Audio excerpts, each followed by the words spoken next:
All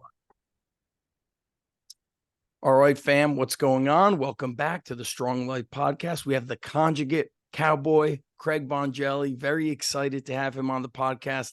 Craig, I'm embarrassed to say I never knew of you until the West Side podcast. And when that happens, I get mad because I feel like, I'm coming across the wrong people online. And I'm like, I wish I heard of Craig a long time ago. It was such a, I don't know, just you're very well spoken. You think through on the training, and the life story was pretty cool. Right now you're recording from On It HQ in Austin, but you are originally from Canada. Just moved, right? Yeah, a few months ago, moved down to On It.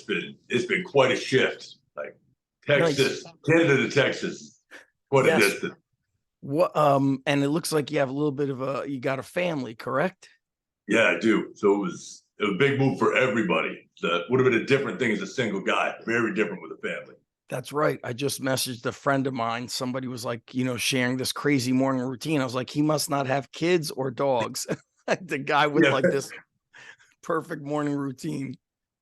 agreed. Whenever I see those, I'm like, man, I used to remember even coaching people. Yeah. And they'd be like, I got kids, this and this. I'm like, well, listen, if your goals are important, this is what I want you to do.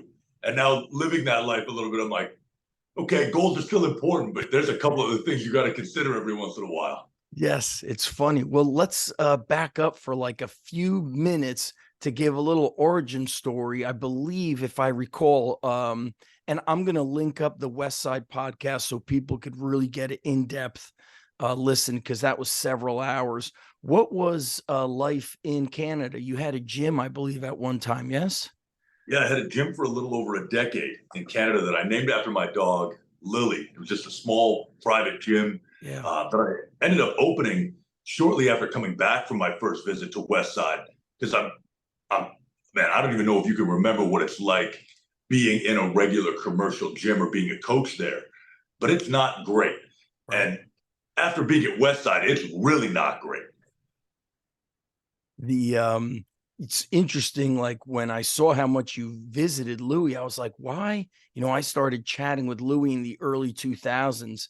And speaking of family, when I got into strength and conditioning coaching, I don't think I was married yet, but I had this full-time job. I'm in grad school, and now being almost 48, I look back and I'm like, why didn't I just take sick days from work and drive to Louie? I would speak to him on the phone every week. So what was the why did you shut down the gym after about 10 years, the gym that you had? To be honest, the gym was great, but it wasn't my primary focus anymore. I've been moving into different opportunities with athletes outside of my specific demographic, and the day-to-day operations of running a gym weren't that exciting to me. I love being in the gym. I love helping people. I love coaching. Excuse me. Running the day-to-day business was not really a passion of mine after that. So I kept it open through COVID. And then at the end of COVID, sold it and was done. I was planning on shutting it down or selling it prior to that. But once COVID started, I'm like, I'm not turning my back on all of these people now.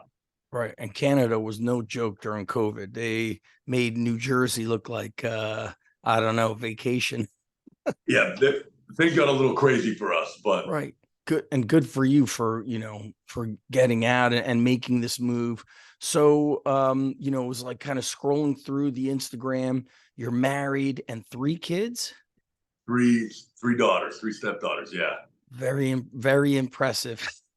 three, the three girls is not easy. How, sometimes people listening, I get a lot of outreach, especially through Instagram, of I want to open a gym or I want to make this move. I mean, you left, no, you're in North America, but essentially you left your country and making a big move. Your wife with her daughters, you got the three stepdaughters. What is the process? What does the conversation look like of, hey, this opportunity came up and I think we're going to move? Between my wife and I, it looks a lot like that. I couldn't be luckier with the wife that I have in terms of the level of support and faith she has in me. So that's above anything else. She is unbelievable with that. But bigger than that, really, both as an internal conversation and an outward conversation with any opportunity. I like to look at life as you're writing your movie, you're writing your book. And none of us are ever inspired by books, movies, whatever, where the character just plods along and does exactly what you expect, where they make the safe bet every time. In our own life, we get confused because we think like, oh my God, there's this dangerous thing over here. What if I fail?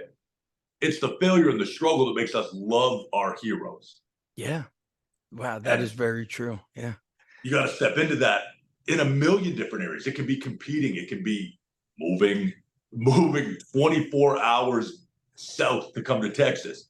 It can be starting a gym. It can be starting a training program. It can be some of the athletes, the younger athletes that you work with, looking at what they want to do with their lives, looking at who they want to become, what they want to strive for. Go, oh man, maybe I could shoot up here, but I feel like I could definitely get down here. Maybe that's safer. Yeah, it's safer, but it's pretty boring. Right. And the, speaking about that internal conversation, I'm around the teenagers, 20 plus years now. So I've seen the changes. Of course, people are like, oh, you're saying that because you guys always say your generation is better. I see a dramatic shift in the kids, and I'm too busy, yet they're just excess time on the phone. They're watching other people's movie of life and versus creating their own. So it was really cool to hear. And of course, just right now, you're talking about how really, strength training is like the catalyst that gives you strength in life. Craig, how old are you? I am 34. Early 30s. Oh, 34. Okay. 34. Took me a second. Sorry. Yeah. What was how did you start heading down to On It? I heard during the West Side podcast, you were writing articles about your trips to West Side and nobody would like respond to you or pay you for it. It was such a memory of my early articles of like, people were like, what are you writing about? Like this has, we don't do that. So it was interesting to hear how you just kept pushing because you're like, this is my passion. So what was the first time you went down to On It? Why were you heading down there? How'd that happen? So coming to On It is a little bit of a funny story, similar to just like, you got to figure out what book you're writing. I was meeting up with a mentor of mine who I really, really respect, who bought a farm very close to where I lived in Canada. And he is an incredible business mind. He runs some of the top entrepreneurial events in the world, and somehow has decided that I qualify to be his friend. So we met for coffee, and I was talking to him like, hey, like business is good. Life is good. Things are going well, but I don't know what the next level is. I don't know how to move up from here. Not that I don't have potential for more, but I've reached all of the goals I thought were big goals. Like, I don't know what my next level is. He's like, honestly, if I could get you to do anything, I would tell you to go to Texas and train it on it for a month and see what happens. And I went, okay. I went home, talked to my wife. I'm like, babe, I got to go to Texas for a month. She's like, okay, when? I'm like, I don't know, a couple weeks, next month. She's like, yeah, we should book a ticket. I'm like, okay, I'm going to go to Texas. I came down for a month by myself just to see what happened. What was his connection to On It? He very perceptively was aware that the environment in Austin in general is amazing. The energy here, the people, how it's growing. And there's a very special community at On It. He's like, I don't know what's going to happen, but I think if you go there, you're going to have the serendipitous connections that you need to figure out what's next. And no differently than how I approached advice from Louie. If I sit somebody down who I respect and admire, and I ask them for their advice, unless they give me something impossible, I'm going to try it. Louie's like, hey, this is what you need to do. Like, I might not understand, but I'll figure it out as I go. I didn't come here just to listen to you. I came here to try it. Roger that. I think you don't hear that a lot. I'm coming across a lot of people who will come to you for the advice, but they might nod the head, they might yes you to death, but then they don't do it. And I know when I would go to somebody like you had this entrepreneurial friend, I almost felt like if I don't follow through on their advice, they're going to lose respect for me. They're going to feel like I wasted their time, and time is the most precious commodity. It's the only thing we don't get back. And when you mentioned your entrepreneurial friend in Canada, I was part of a business group. It's called Strategic Coach, and Dan Sullivan is from Canada. And I remember he said, if you want to stress yourself out as an entrepreneur, don't grow. Just don't grow. He's like, it's actually less stressful to 10x your business than it is to just 2x it or not even grow. So he said the ultimate stressor for an entrepreneur is to stay in the same place. So it was interesting that your friend said this, like growth. That's almost ironic. Growth is less stressful than standing still and plateauing. Absolutely right. So I would bet my last dollar that Dan Sullivan is friends with the mentor I mentioned. His name is Jason Gagnard. I would bet anything they're connected. But what you just said, growth is less stressful than being stuck in the same spot. If people could really absorb that lesson and understand it, they would change everything they're doing. It's more stressful. It's more frustrating. It sucks more life out of you in the context of the gym. To go to the gym every day and put in a half effort and get no results. Nothing's worse than feeling like, man, I've been here 4 days a week for the last 3 months, 6 months, 9 months. I've gotten nowhere. But if you put in just a little more effort to get over the tipping point, to start seeing progress, now it's not even that hard. It's fun.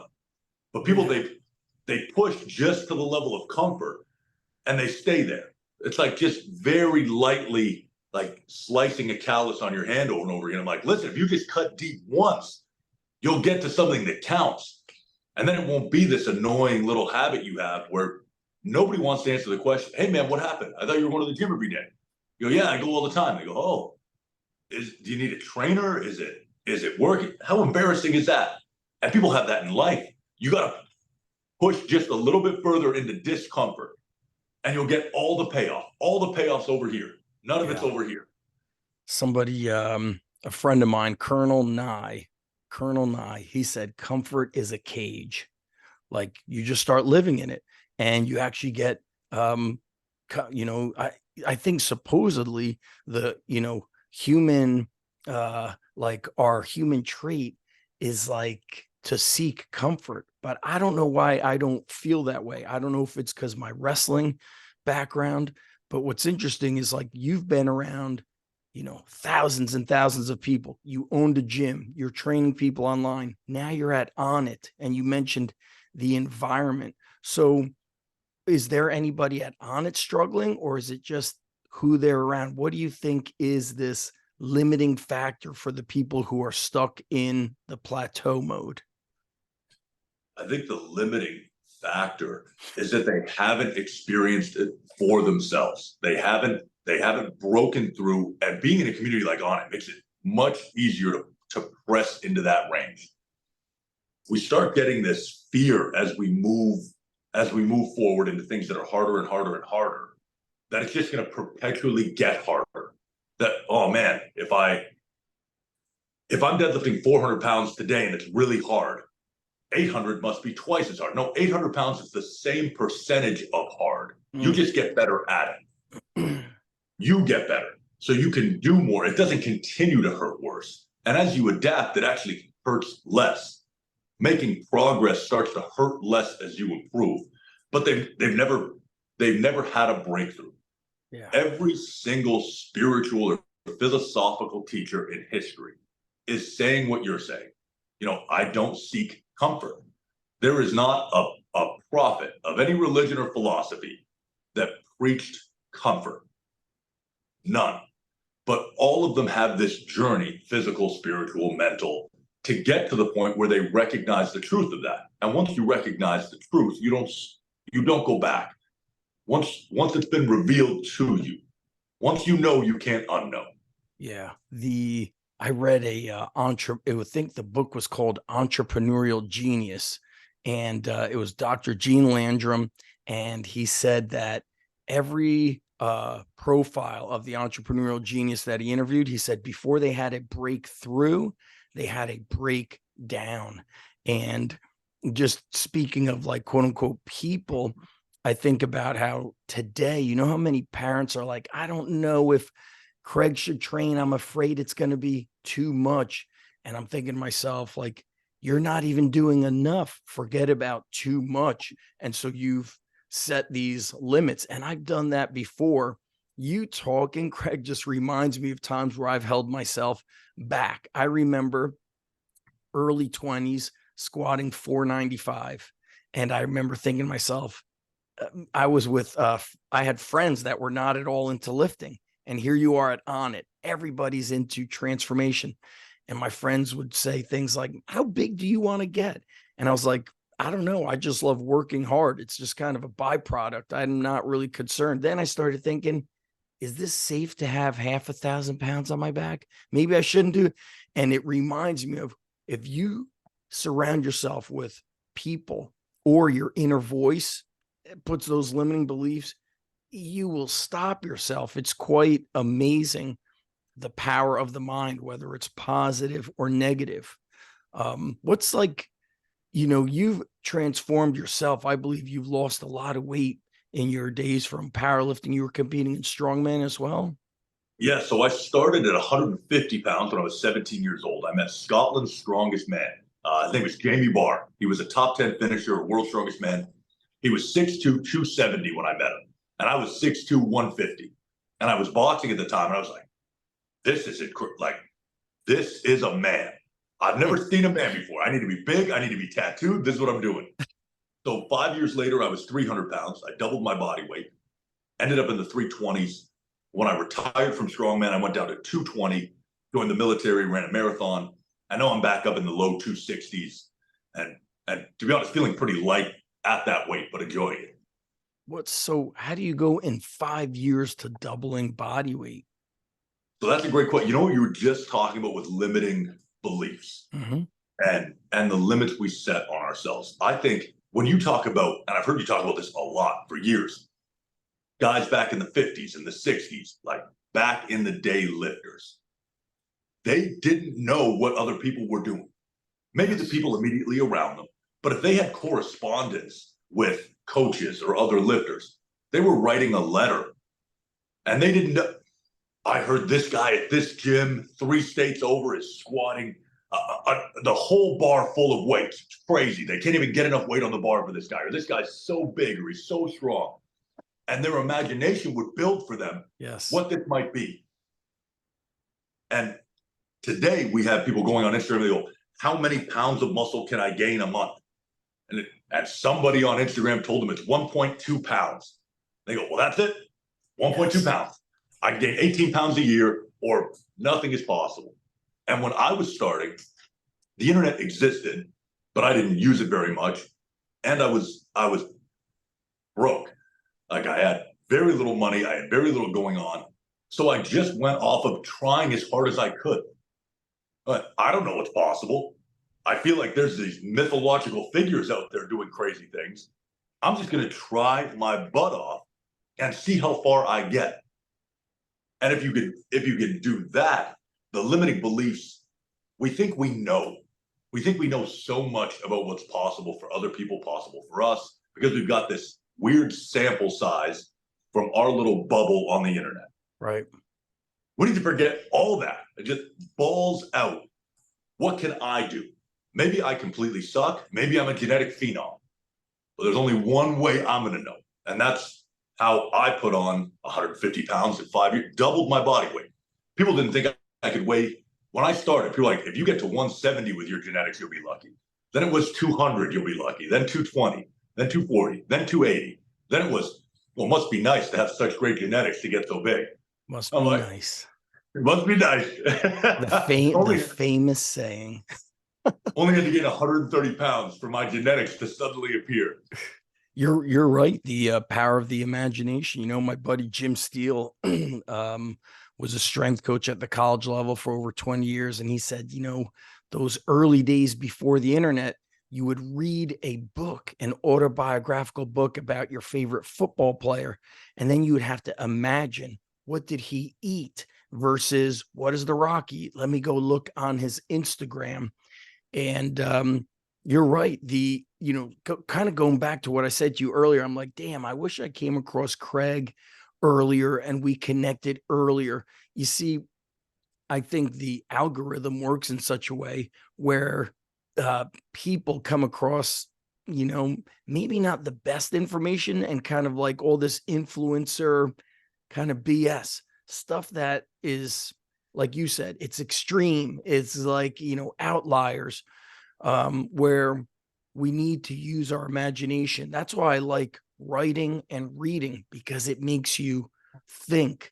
And, you talking about doubling your body weight in 5 years. I'll work with high school kids who are like, I just can't gain weight. I eat all the time. Tell me what you eat. And then, well, today, no breakfast. And then I bought the school lunch. And I'm like, there it is. What they need is the books, those old school books were, did you ever hear of the Get Big drink, Craig, from I mean, dude, who wouldn't get, that thing was like a massive blender with like, half a carton of ice cream, milk, bananas. They were putting in so much different stuff in there, and you had to drink that thing throughout the day.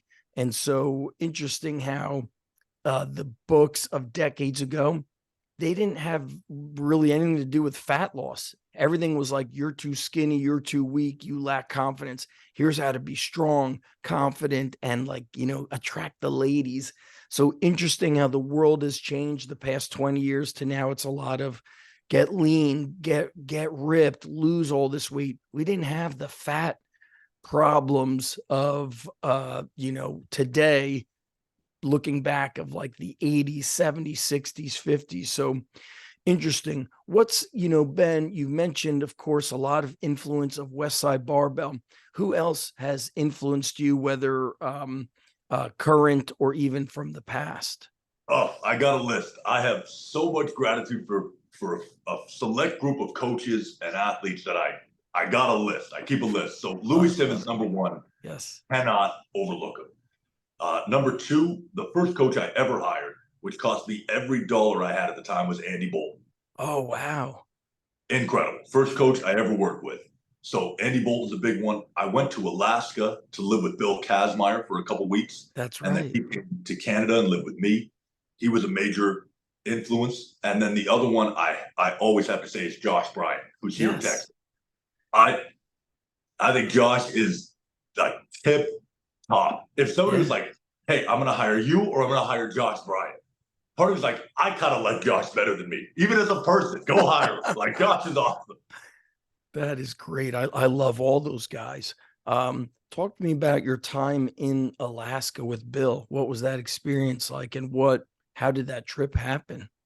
So that was one of the craziest experiences I've had, at least professionally. So I had written my first book. I went to Jackson Wink MMA and I was helping coach some of the fighters for their strength and conditioning. And I wrote a book with their head striking coach, Brandon Gibson.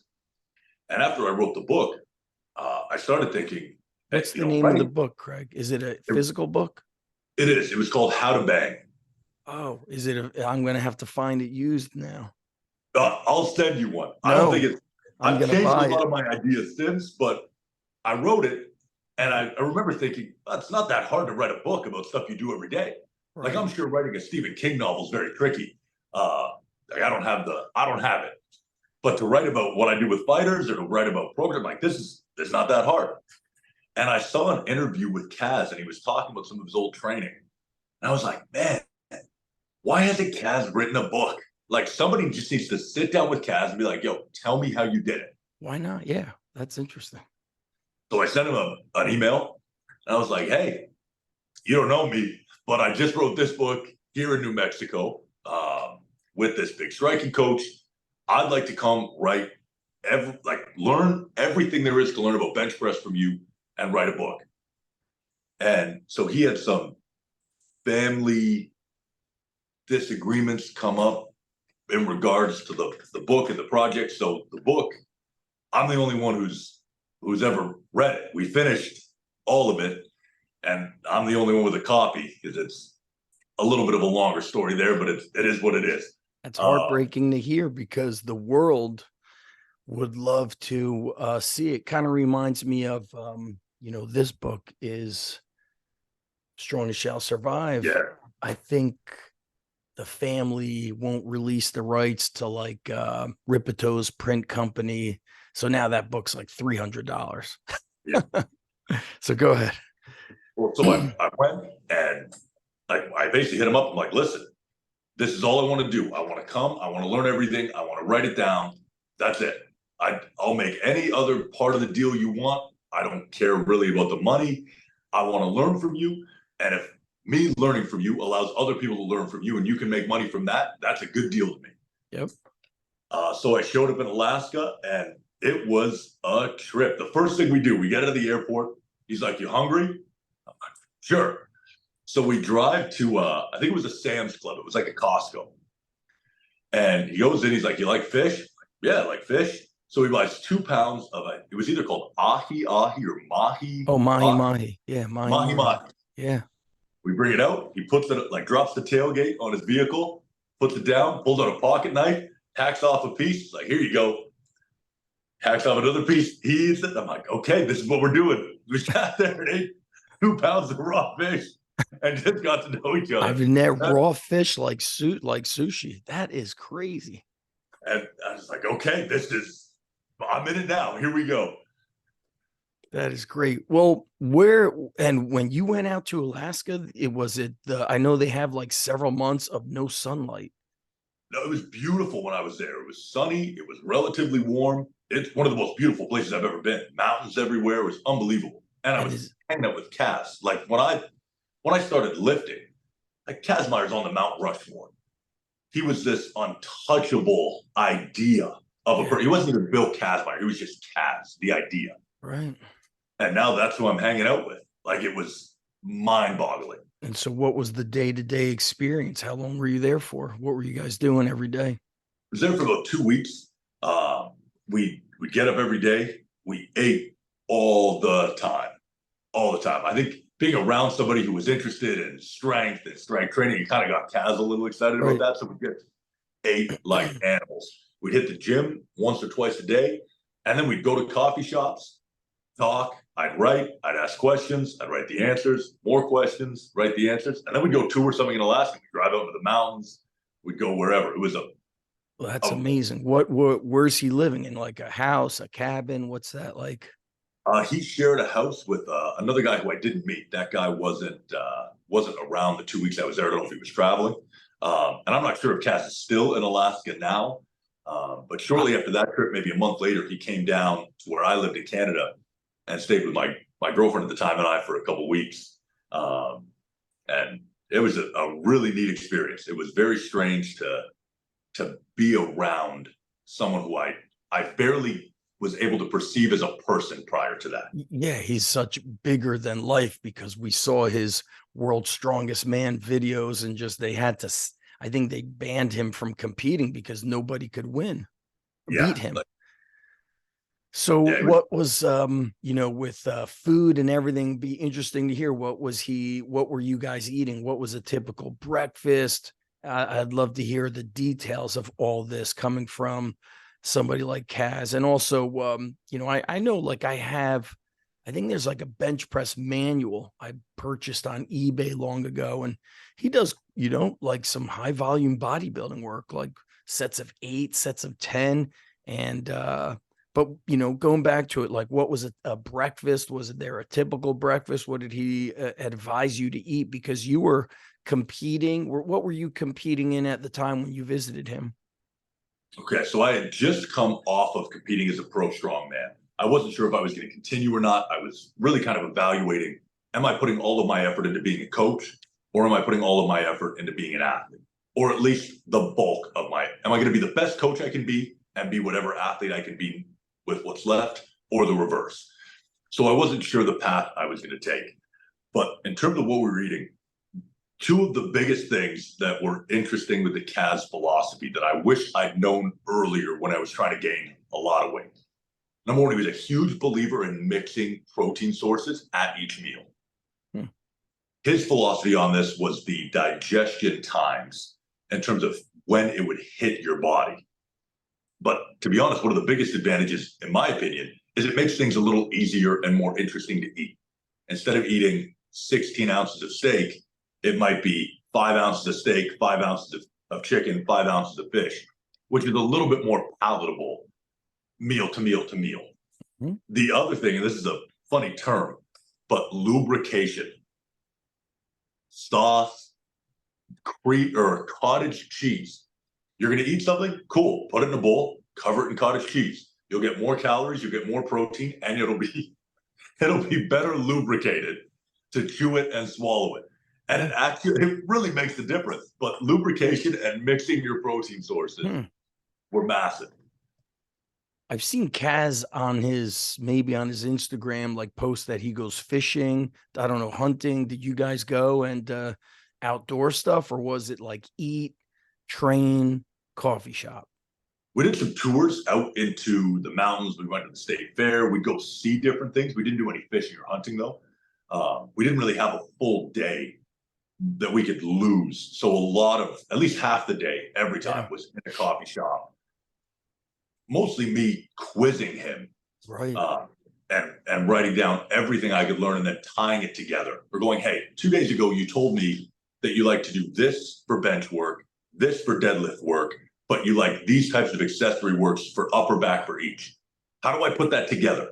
How does that go in a week? When you said you did this workout and this workout, were those in the same program? Was that even in the same year? Were these while you were training for two different things? What happened when you were trying to build your log press and you still wanted to bench? How did you do this? And building all of that out and trying to pull from him the system. Because the difference between, if you were to take a Louie Simmons, a Josh Bryant, and a Bill Kazmaier, all of them have accomplished amazing things. Josh was the youngest guy to bench 600 pounds. Kaz was the first guy to bench 300 kilos. Louie had world records in 4 or 5 different weight classes. But Louie and Josh are in a category over here where they've systematized their thinking strictly so they can teach it. Kaz is over here where he has a system, but he hasn't systematized it. At least he hadn't at that point in time. He hadn't sat down and gone, this is how I do A to B to C, this is why. Because he didn't need that. Why didn't he need it? Because Kaz was training Kaz. Yes. Who trained? I mean, also what's interesting is those early World's Strongest Man events, they had some of the most unique challenges because you didn't have fabricators. Like Rogue wants to sponsor Arnold's Strongest Man. They make everything. You know, when he was competing, they were cutting out tree logs. They were lifting actual farm equipment. I remember a couple of years ago, have you ever heard of Lake George, upstate New York? Yes. So a couple of years ago, it was, maybe 5 years ago, my son's 15 now. You know, I was like putting him to sleep and had him watch with me on the iPad some of the competitions Kaz was in. And one of them was in England. I wish I could remember the name of it, but you know, they were lifting these massive wheels. They were training on farm equipment. That's how so it would have been, he must have had to just be out in nature training.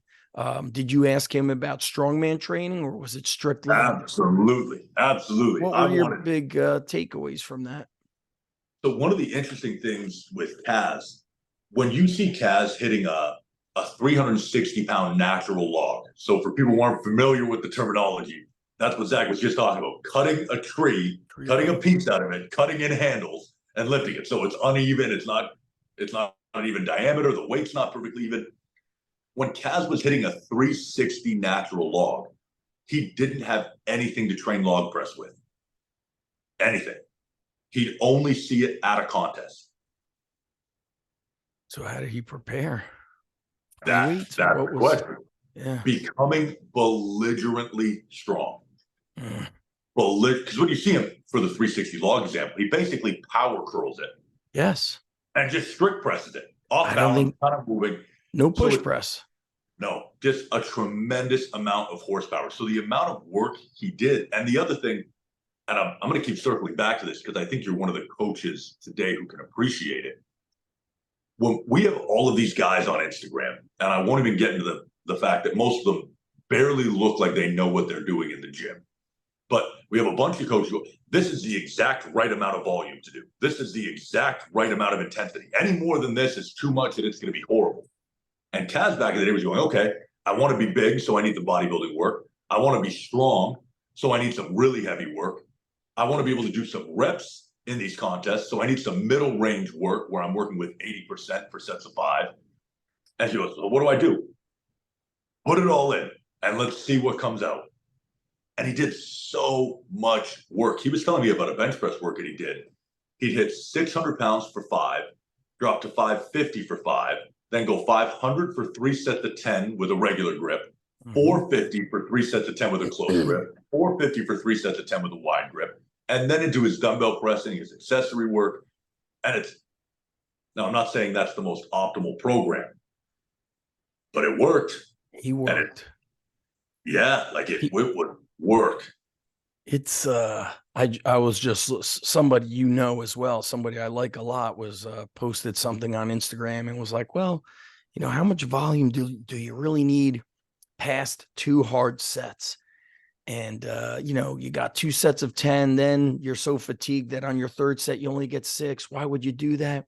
And I'm thinking to myself, man, the internet has fucked people so bad. Like they're afraid to do a 3rd set because I can't get the reps. It's really, like I mentioned earlier, parents like, oh, I'm afraid it's too much for Johnny. And then I'll say, listen, Jennifer, you and I are the same age. Your husband and I grew up in the 80s. We rode our bikes for 10 plus miles a day for like 70 days in a row in the summer. And we only got better from it. And it's crazy how the people who grew up during kind of working times are now so afraid of working. And it's amazing how, we're really touching upon the mind here. I know Kaz, the believe, conceive, achieve. People, I think if you believe that you're doing too much, then you will completely go in that direction of like barely training. It's like, I don't know. It's kind of like heartbreaking. I agree. And there's studies that in some of the books Louie gave me, there were studies on the effects of belief on training volume. And your belief essentially is a multiplier. So if you believe you're doing twice as much as you can, it doubles how your body responds to the volume. If you believe you're doing half as much as you're capable of, it shrinks it by 50%. But more than that, with what you were just talking about with the, why would you do a 3rd set? Why would you ever do this? Trying to bring efficiency to an area of life that should be driven by passion is the craziest idea I've ever heard. Can you imagine if we took this into anything else and we went, hey, I've got some great advice on how to make love to your wife. Here is the most efficient position to be done in 15 seconds with the highest chance of pregnancy and be done. Like, cool. She's going to leave you. Like, why would you spend time in bed with your wife in a different position or spend longer than 15 seconds if you have to, or do this? Like, it's about passion. Yes. Why would you do a 3rd set? Because you like training. Because you like it.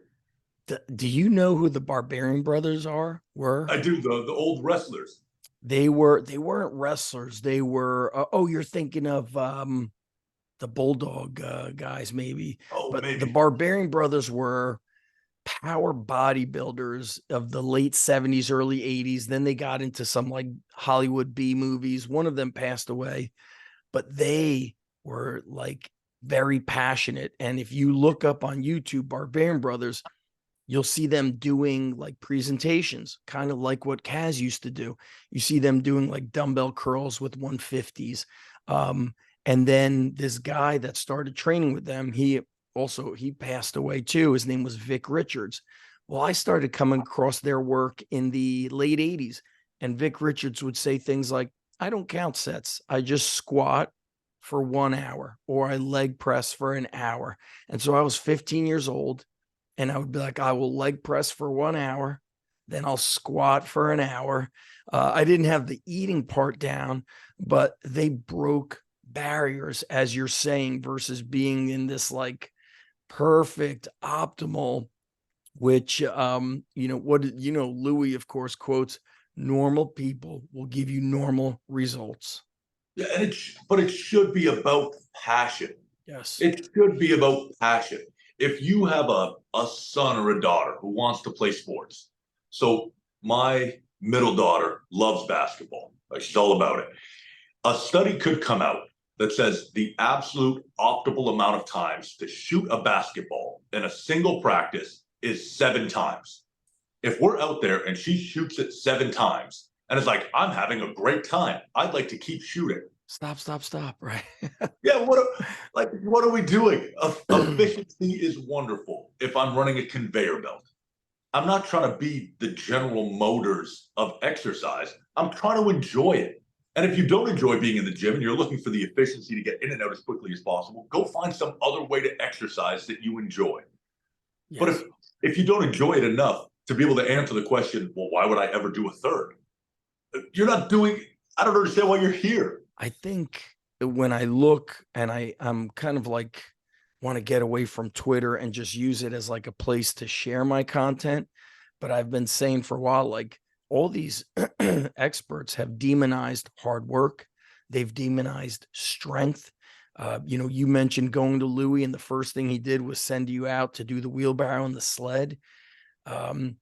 People are, not, or athletes are really lacking strength and durability. You might see different in Texas because football is God, football is religion in Texas, but there's a lot of states where strength training is still lacking.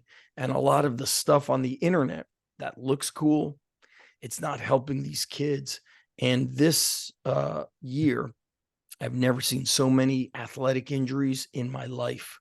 And I just saw on a news clipping, a small Catholic school up in North Jersey had to cancel the whole remainder of their football season because of season-ending injuries. And all I thought about was if all they did was what Craig talked about, farmer walks, sleds, and let's bodybuild. Let's do sets of 5 to 10 and put body armor on these kids. So it was so refreshing to hear your talk on that. Strength training is demonized. Everything's like, just do all this speed and agility. And I watch a football game and I'm like, nobody's tap dancing around. You're either running through or getting hit. Donnie Thompson had a great saying. He said, you must be a conductor of force. You have to be able to give force and absorb it. How perfectly said is that? A conductor of, like you're the conductor of the orchestra. It's brilliant. And it confuses me why anyone is looking for any answers to a lot of these problems. That isn't, why don't we just get strong first and then see? Mm-hmm. And then we'll see what else we're missing. But the idea that strength is not an imperative foundational development cornerstone for athletes in any sport can only be held by people who have never participated in it, by people who are willfully ignorant, or people who are pushing their ideas because they want to get paid for something else that's usually easier, faster, cooler to put on video. You cannot get around it. It's not super cool. It's not super flashy.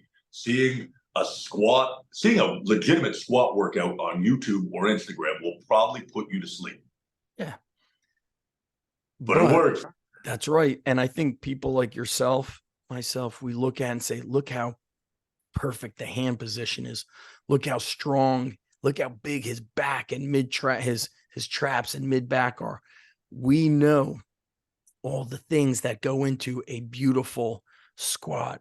Also, I got to tell you, I really love on it in that, my philosophy is I don't discriminate against all the many ways you could get strong, whether it's a stone, a tree log, throwing tires, kettlebells. It's everything together.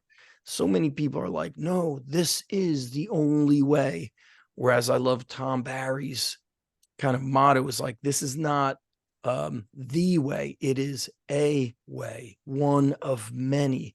And to be so, just I don't know what the word is, but like you're open-minded. You're not so arrogant and egotistical to say, this is the only way. I want to close out with this last question. We'll have to do a part 2. And if anybody's wondering why I got to cut out them, we have football workouts this morning.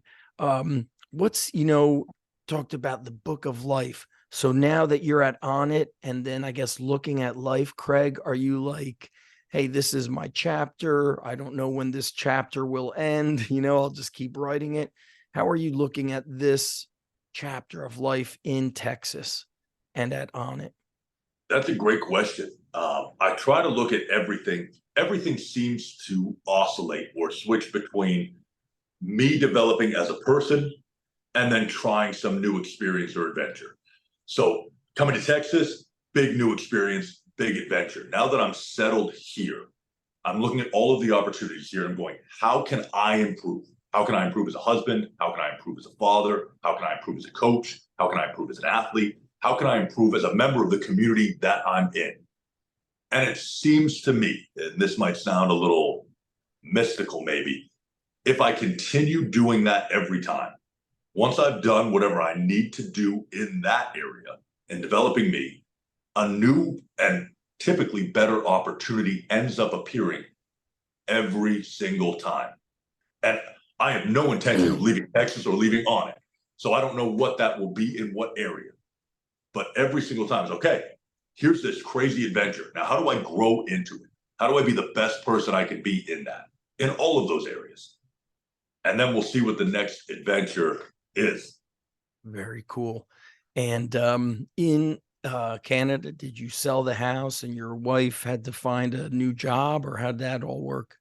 So we burned the boats, sold the house, sold everything, moved. My wife hasn't worked. This is her second year now not working. One of my biggest goals professionally was to be in a position where she didn't have to work if she didn't want to. And she's completely welcome to. Like, I love that she's at home cooking, doing whatever she wants. Like, that is my dream for her, is that she doesn't have to do anything she doesn't want to do. If you want to work, work. If you don't want to work, don't work. But you don't have to go anywhere or do anything just because somebody has some money to hold over your head. You make the call. You do what you want. So she's down here basically doing that, which has been really nice. And the 3 girls are all in public school, or is one of them in college? Or no, all 3 in public school. Very cool. And you said you had already met up with Josh Bryant? Absolutely. It was one of my first things to do when I got the text. I'm like, I got to see Josh. I got a bench press with him. We got to go get some barbecue. Like, Josh to me is a living legend. Yes, he's awesome. Well, this has been awesome. We'll have to do a part 2 for everybody listening on Instagram, The Conjugate Cowboy. And then what's the website? Just CraigBongelli.com. Awesome. I know the old Instagram was Bongelli Fitness, I think. Yeah. Yeah. So I'm also going to, for the listeners, I'm going to link up in the show notes your Instagram, your website. I'll link back to that West Side podcast. What about for people who are listening while driving? Any things you want to mention with them? And then you mentioned this book. I'm going to have to find it on eBay. Do not send it to me. I'm going to hunt it down.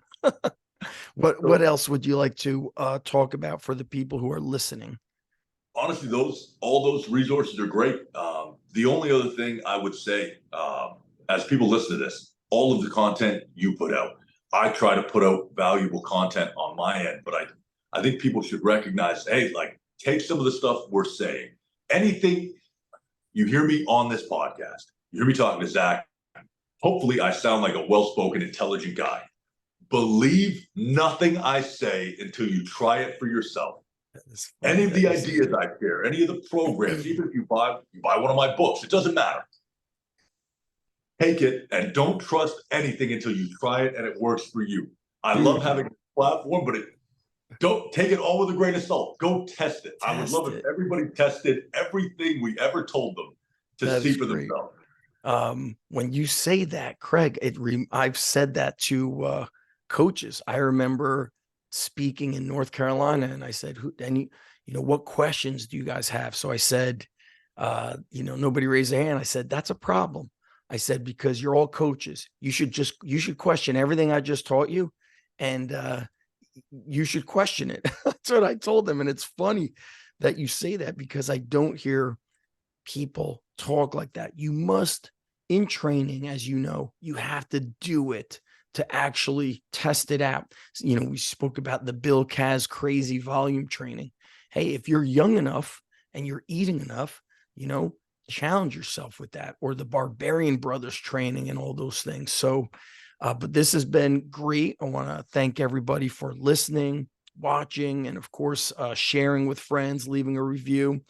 And Craig, just hang tight while I shut down the recording. And for everybody out there, stand by. We'll be back with another episode.